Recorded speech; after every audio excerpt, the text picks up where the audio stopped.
ရင့်ကျက်လာတယ်လို့ပဲပြောရမလားငိုချင်ရဲနဲ့တောင်ပြုံးတတ်လာပြီလေ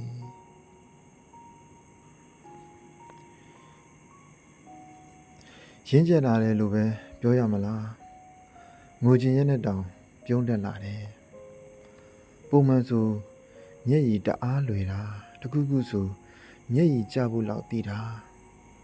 အဲ့ဒီမျက်ရည်တွေကနားမလဲတဲ့လူတစ်ယောက်ရဲ့အရှိမကြနေလေအလကားပဲဆိုတာတည်ပြီးသွားတဲ့နောက်မှာတော့ငိုချင်ရင်တောင်ဘယ်သူမှမရှိတဲ့အရက်ကိုအရင်ဆုံးရှာတတ်လာတယ်ပြီးတော့တချို့အရာတွေဆိုမမြင်ချင်အောင်စောင့်တတ်လာတယ်လို့တချို့စကားတွေဆိုမကြားချင်အောင်စောင့်တတ်လာတယ်နောက်ဆုံး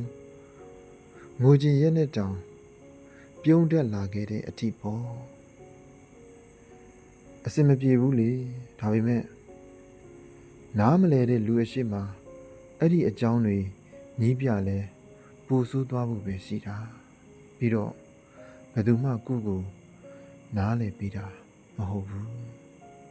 ဘယ်သူမှကိုယ့်ကိုနားလဲပေးတာမဟုတ်ဘူးသူသိပါစေ